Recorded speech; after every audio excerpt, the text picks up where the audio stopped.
जय श्री राम। आज हम बात करने वाले हैं एक ऐसे अस्त्र के बारे में जो छूटते ही सूर्य को धुंधला कर दे, समुद्र उबल उठे और आकाश आग का समुद्र बन जाए। एक ऐसा शस्त्र जिसके सामने ना सेना टिक पाए, ना कोई वीर और ना ही देवता। वही है ब्रह्मास्त्र, हिंदू मिथोलॉजी का सबसे रहस्यमय और सबसे शक्तिशाली अस्त्र। कहा जाता है कि इसका ओरिजिन स्वयं ब्रह्मदेव से हुआ था, लेकिन इसे प्राप्त करना हर किसी के बस की बात नहीं थी। सिर्फ वही योद्धा इसके लायक था जिसका मन, वचन और कर्म पवित्र हो। शास्त्राणाम प्रवरम ब्रह्मास्त्रम प्रजापतिना कृतम। यह अस्त्र एक मंत्र द्वारा इन्वॉक होता था। कहा जाता है कि अगर गलत तरीके से या बिना नियम के इसे छोड़ा जाए तो अपने ही छोड़ने वाले व्यक्ति को ये बर्बाद कर देता था। इसी वजह से इसे एक दिव्य आग भी कहा जाता है। सोचो जरा, जब अस्त्र छोड़ा जाता था तो प्रकृति खुद कांप उठती थी, ओशंस उबल जाते, माउंटेन्स गिर जाते और आसमान फायर स्टॉर्म बन जाता था। कहा जाता है कि इसके शब्द से सूर्य भी धुंधला पड़ जाता और प्रकृति अंधकार में डूब जाती थी। यदा प्रज्वलितम ब्रह्मास्त्रम लोकान संहारते ध्रुवम। ब्रह्मास्त्र के अलग अलग वेरिएंट्स भी थे। सबसे खतरनाक था ब्रह्मशीर अस्त्र। ये अस्त्र एक ही जगह को बैरन कर देता था।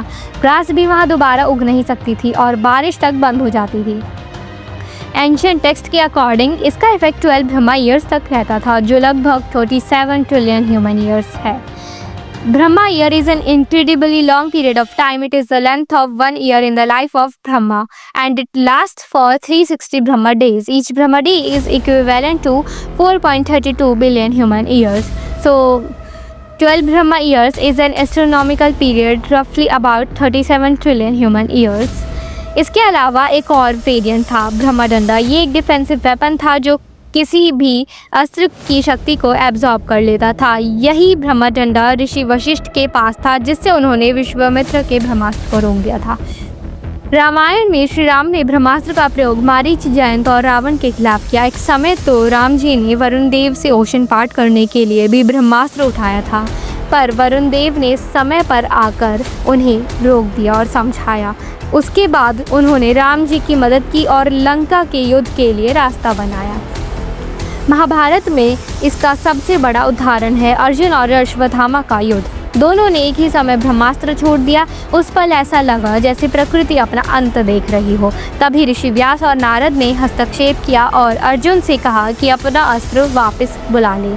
अर्जुन ने तो अपने अस्त्र को वापस समेट लिया, पर अश्वत्थामा ने नहीं। उसने अपने ब्रह्मास्त्र पांडव वंश के खिलाफ, स्पेसिफिकली परीक्षित के वॉम्ब में भेज दिया। तभी भगवान श्री कृष्ण ने अपने दिव्य शक्ति से उस अनबॉर्न चाइल्ड की रक्षा की। धर्मो रक्षति रक्षिताः। पर अश्वत्थामा को अपने पाप के लिए एक भयानक श्राप मिला। उसे अमृतत्व तो मिला, लेकिन ऐसे अमृतत्व का जो एक श्राप बन गया, हमेशा के लिए धरती पर भटकता जख्मों के साथ जो कभी नहीं भरते। कहा जाता है कि आज भी अश्वत्थामा जिंदा है, जंगलों, मंदिरों और वीरान स्थलों में भटकते हैं। रात के सन्नाटे में कई लोगों ने उनके करहाने की आवाज़ सुनी है।